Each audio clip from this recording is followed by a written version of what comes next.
রমতা সাধু বেহতা পানি।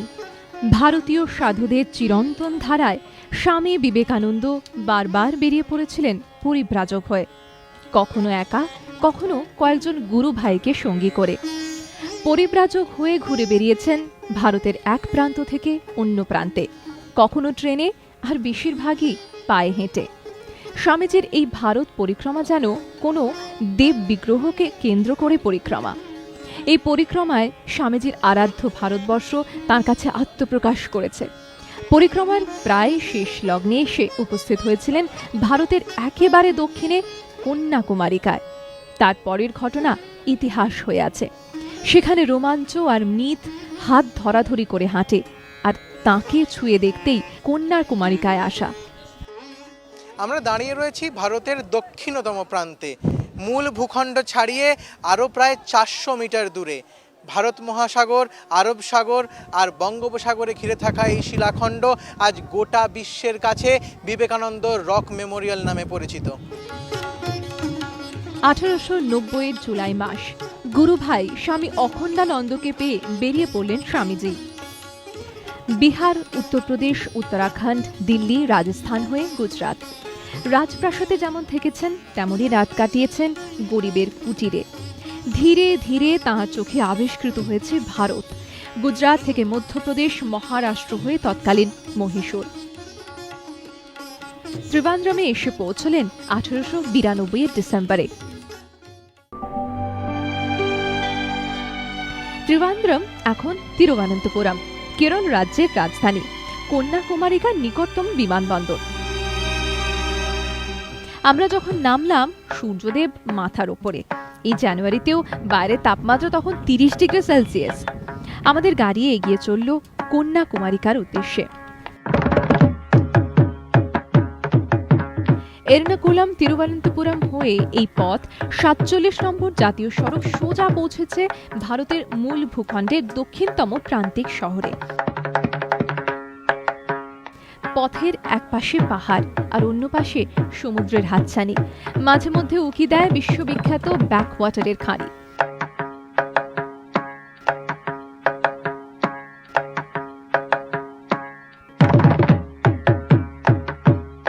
দুপুরে অধিকাংশ দোকানপাট বন্ধ, আর খানিকটা যেতেই আমাদের কন্যাকুমারী শহরে স্বাগত জানালো বিরাট তোরণ। তার পাশেই বিবেকানন্দ কেন্দ্রের প্রধান প্রবেশ পথ। এই বিবেকানন্দ কেন্দ্রই বিবেকানন্দ শিলা স্মারক পরিচালনার দায়িত্বে। শুটিং এর অনুমতি আদায় করে আমরা বেরিয়ে পড়লাম। লক্ষ্য মুরুগান কুন্দ্রাম।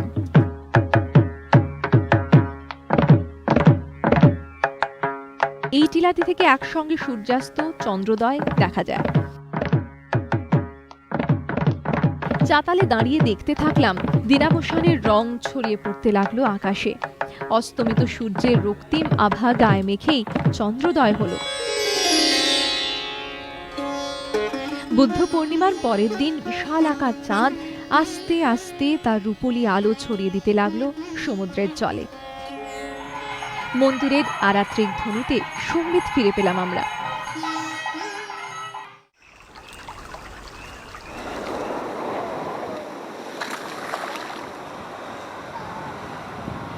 পরের দিন সূর্যোদয়ের আগেই আমরা সমুদ্র সৈকতে।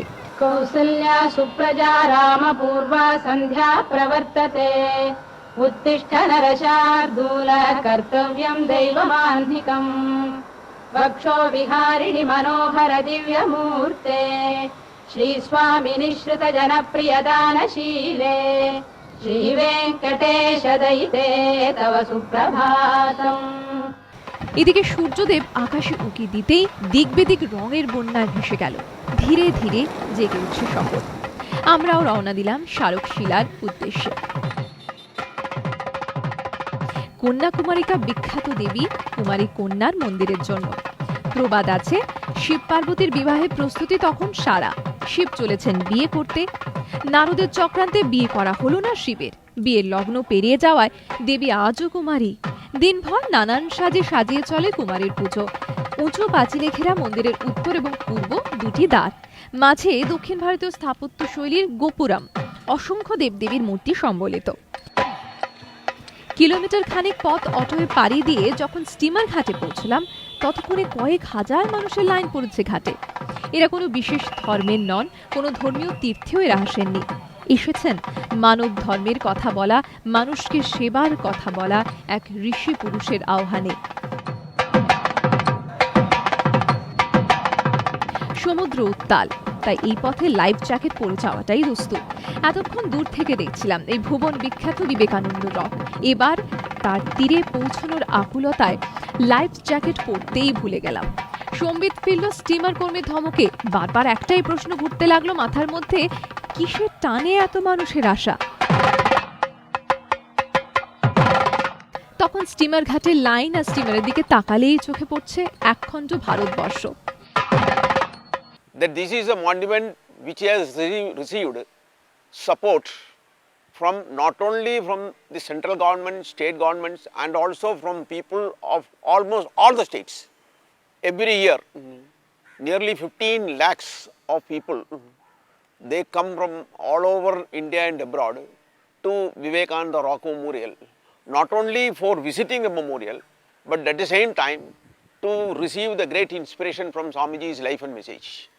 আজও যে হাজারে হাজারে কাতার দেওয়া মানুষের মিছিল চলেছে এই রক মেমোরিয়ালের উদ্দেশ্যে, তার একটাই কারণ যে মানুষ এই মহামানবের চরণ প্রান্তে এসে এই ধ্যানমৌন স্মৃতিরেখা সম্বলিত প্রস্তর খণ্ডটিকে ছুঁয়ে সেই প্রেরণাটি পেতে চাচ্ছে, যে প্রেরণা ভাবি ভারতকে গঠন করবার জন্য মানুষের জীবনে একান্ত প্রয়োজন। জলোচ্ছ্বাস তখনও যতটা প্রবল, তাতে আমাদের মতো কলকাতার শহুরে মানুষজনের বেশ বিসামাল অবস্থা। মিনিট চারে কিছু বোঝার আগে শিলাখণ্ডের ক্যাপস্টনের নোঙর পড়ল আমাদের স্টিমার।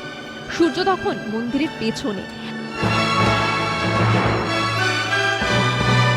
মন্দিরের মুখোমুখি দাঁড়াতেই তার বিশালতায় বাক রোধ হয়ে যায়। এর নাম সভা মণ্ডপম। মূল মন্দিরে প্রবেশের আগে আমরা চলে এলাম শিলাখণ্ডের একেবারে সামনে।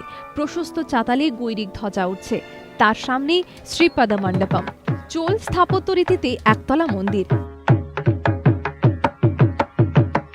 গর্ভগৃহের শিলাখণ্ডের ওপর দেবী পার্বতীর ডান পায়ের ছাপ। প্রবাদ, এখানেই শিবকে প্রতিরূপে পাওয়ার জন্য এক পায়ে দাঁড়িয়ে দীর্ঘ তপস্যা করেছিলেন পার্বতী। 1963-64 সাল দেশ জুড়ে পালিত হচ্ছে স্বামী বিবেকানন্দের জন্ম শতবর্ষ। একনাথ রানাডে ছিলেন organising secretary of Swami Vivekananda সেন্টারি committee. সেই সময় এখানে জাতীয় স্মারক সৌধ তৈরির পরিকল্পনা হয়। মূলত একনাথজির উদ্যোগে গোটা দেশ থেকে আসতে লাগলো সাহায্য। কাজ শুরু হলো 1964 6 নভেম্বর। গড়ে 650 কর্মীর 2081 দিন কাজের শেষে তৈরি হলো বিবেকানন্দ স্মারক মন্দির। 1970-এর 2রা সেপ্টেম্বর তৎকালীন ভারতের রাষ্ট্রপতি ভিভি গিরি এর উদ্বোধন করলেন। সেদিন উপস্থিত ছিলেন রামকৃষ্ণ মঠ মিশনের অধ্যক্ষ স্বামী বীরেশ্বরানন্দ।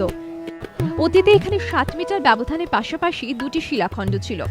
পিট্রু এবং মোট্রু নামে দুই শিলাই পরবর্তীকালে বিবেকানন্দ শিলা নামে পরিচিত। 55 ফুট উঁচু এই শিলাখণ্ডের ওপরে লাল আর কালো গ্রানাইট পাথরে গড়ে উঠল সভা মণ্ডপম। এই সৌধে মিলিত হয়েছে চোল, পাণ্ডব, পল্লব ও আর্য স্থাপত্য শৈলী।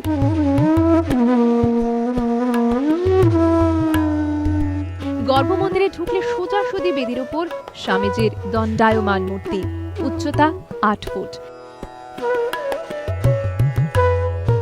কালো গ্রানাইটের উপরে খোদিত রয়েছে ভেতরে বিভিন্ন অলঙ্করণ। ফটকের দুপাশে ভেতরে শ্রীরামকৃষ্ণদেব ও শ্রীমা সারদা দেবীর মন্দির। মূর্তির ডান দিক দিয়ে বেরিয়ে আমরা চলে এলাম একেবারে পেছনের দিকে। প্রথমেই চোখে পড়ল গ্রানাইটের ছোট্ট এক চাতালে আঁকা বাৎসরিক সূর্যোদয়ের সময়সূচি। তার পাশেই রয়েছে একটি সূর্য ঘড়ি। উপরে চাতাল থেকে নেমে এলাম শিলাখণ্ডের একেবারে পেছনের দিকে। এখানে দাঁড়ালে পেছনের দিকের মন্দির ছাড়া বাকি সবটাই নীল সমুদ্র। ততক্ষণে বেলা অনেকটাই গড়িয়েছে, আর ঘড়ির কাঁটার সঙ্গে পাল্লা দিয়ে বেড়েছে হাওয়ার দাপট। এদিকে ভারত মহাসাগরের ঢেউ যেন আরো তীব্র গতিতে আছড়ে পড়ছে শিলাখণ্ডের ওপর। চূর্ণ বিচূর্ণ হয়ে জলকণা হাওয়ায় ভেসে আসছে উপরের চাতালেও। এই চাতালের নিচেই শিলাখণ্ডের যে অংশে স্বামী বিবেকানন্দ ধ্যানে মগ্ন হয়েছিলেন সেখানে ধ্যানকক্ষ নির্মিত হয়েছে।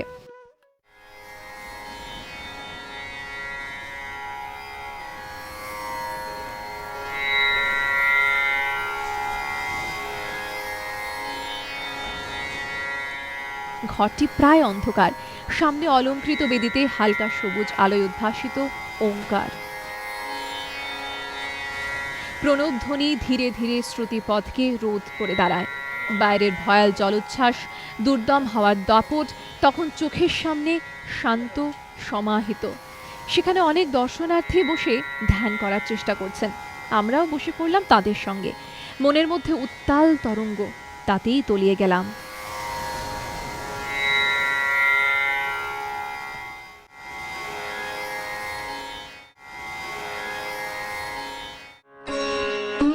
(1892) 24 ডিসেম্বর তিরুবনন্তপুরম থেকে কন্যাকুমারিকা এসে পৌঁছলেন স্বামীজি। মা কন্যাকুমারিকার মন্দির দর্শন করে গিয়ে দাঁড়ালেন সমুদ্র সৈকতে। তীরে বাঁধা নৌকার মাঝি 1 পয়সা পারানি চাইলেও তা দেওয়ার সামর্থ্য ছিল না তার। সাঁতরে পার হলেন হাঙর সংকুল সমুদ্রপথ। তারপর শিলাখণ্ডের ওপর বসে ভারতবর্ষের দিকে মুখ করে ধ্যানে মগ্ন হলেন। 3 দিন 3 রাত এইভাবেই নিমগ্ন রইলেন। বিবেকানন্দ এখানে বসে দেখেছিলেন ভারতবর্ষের অতীতকে, যে অতীত ছিল গৌরবোজ্জ্বল। আবার এইখানে বসেই তিনি বুঝতে পেরেছিলেন ভারতবর্ষের বর্তমানকে, যে বর্তমান ছিল হীন দশা প্রাপ্ত। তার মধ্য থেকেই বিবেকানন্দ আবিষ্কার করেছিলেন এক ভাবী ভারতের জাগৃতিকে। কি সেই ভাবী ভারত? যে ভারত পুনরায় জেগে উঠবে চৈতন্যের শক্তিতে। বর্তমান অন্ধকার থেকে কিভাবে ভারতের মুক্তি হবে তার উত্তর তখন তিনি খুঁজে পেয়েছেন। এমন ধর্ম চাই যার মূল মন্ত্র হবে মানব প্রেম। জীবনের এক সন্ধিক্ষণে এই শিলাখণ্ডে এসে উপস্থিত হয়েছিলেন স্বামী বিবেকানন্দ, আর তখন থেকেই মানুষকে দিক নির্দেশ করেছিলেন ত্যাগের পাশাপাশি সেবার পথে চলতে হবে। সেই মন্ত্রকে অনুধাবন করতে আজও লক্ষ লক্ষ মানুষ গোটা বিশ্ব থেকে এখানে আসছেন, এসে দুদণ্ড ধ্যান করছেন সেই ঋষির। এবার ফেরার পালা। বিকেলের মুখে সমুদ্রের রূপ আরও ভয়ঙ্কর।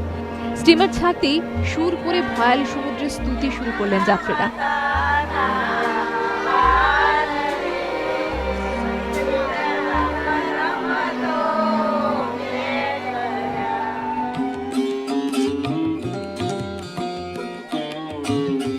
বিকেলবেলায় স্টিমার ঘাটা এবং সমুদ্র সৈকতের আশপাশ জমজমাট। দোকানিরা হরেক পসরা সাজিয়ে বসেছেন, পর্যটকরাও কেনাকাটায় ব্যস্ত। আমরা চললাম বিবেকানন্দপুরম। শিলা স্মারক প্রতিষ্ঠার সময় সিদ্ধান্ত হয় এবার প্রতিটি কোণে স্বামীজির বাণী পৌঁছে দিতে হবে। সেই ভাবনা থেকে 1972-এর 7 জানুয়ারি পথ চলা শুরু করলো বিবেকানন্দ কেন্দ্র। Men and women, they work together to carry the message of Swami Vivekananda to not only among the youth, but also among all the people of India and abroad. Vivekananda Kendra has a number of service projects all over India today. There are about 240 branches spread over all over India, and there are a number of educational institutions and rural development programs. বিবেকানন্দপুরমে একটু ভেতরে ঢুকলেই চোখে পড়বে ময়ূরের দল। তাদের সঙ্গে হাঁটতে হাঁটতে আমরা পৌঁছে গেলাম সমুদ্রের ধারে একটি নির্জন জায়গায়। এখানেও সন্ন্যাসীর বেশি স্বামীজির দাঁড়ানো মূর্তি, আর মূর্তির সামনে বিবেকানন্দ কেন্দ্রের প্রাণপুরুষ একনাথ রানাডের সমাধি। এখানে ঘুরতে ঘুরতে দিনের আলো প্রায় নিভে এলো। ঢেউয়ের গর্জন শুনতে শুনতে আমরাও রওনা দিলাম বেলাভূমির পথে। সমুদ্রের পাড়ে পৌঁছতে স্তম্ভিত হয়ে গেলাম। ঘন অন্ধকারে জল আর আকাশের সীমারেখা মুছে গেছে। অন্ধকারের বুকে অপূর্ব এক দ্যুতিতে ভাস্বর বিবেকানন্দ রক মেমোরিয়াল। সামনে মন্ত্রমুগ্ধ আমরা। তার গায়ে পূর্ণিমার অদ্ভুত মায়া। অনুভব করতে পারছিলাম স্বামী বিবেকানন্দের নতুন ভারত গড়ার স্বপ্ন সিংহ গর্জনে ধেয়ে আসছে আমাদের দিকে।